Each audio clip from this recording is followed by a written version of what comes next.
এই যে পাবলোকে এখন খাইয়ে দিলাম। আজকে মা বড় বড় মাছের পিস করে দিয়েছে। হ্যাঁ, সেইভাবে কাটিয়ে এনেছিল বাজার থেকে। আজকে ওরা বড় বড় রুই মাছ খেয়েছে, যেমন খায় তার থেকে একটু বেশি। আর ঘন্টু বাবা এখনও খায়নি।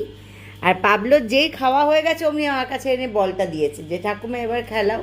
আর আমার তো এদিকে আবার খাতাপত্র দেখা স্টার্ট হয়ে গেছে। তো আমি একেবারে মানে নাকানি চোবানি খাচ্ছি, তার মধ্যে পাবলো এখন খেলতে চাইছে। এই যে এখন ঠাকুমা স্কুলের কাজ করবে না পাবলোকে নিয়ে খেলা করাবে, এ তো মহা সমস্যা। ভিডিও করা হয় না, এই জন্য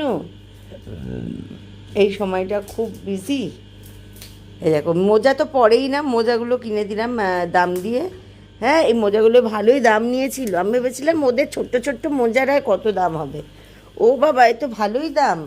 পরবে না, সেগুলোকে পরবে না, মুখে নিয়ে নিয়ে খেলবে। এই এরকম খেলার জিনিস। এই দেখো লাফ দিয়ে দিয়ে, দেখেছো, লাফ দিয়ে দিয়ে নিয়ে নেবে। পাবলো ছিঁড়বে না, পাবলো পাবলো মোজা ছিঁড়বে না। ওই দেখো ওই দেখো ওই দেখো ঢুকে যাচ্ছে খাটের তলে, দেখো দেখাটে। একদম ছিঁড়বে না কিন্তু, মোজা ছিঁড়বে না।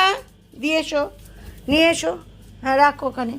দেখো তো দাদাকে দুষ্টুমি করছে, দাদাকে দুষ্টুমি করছে, করছে না তো। ডিগ ডিগ ডিগ ডিগ ডিগ ডিগ, মোজাটা ছিঁড়ে যাবে।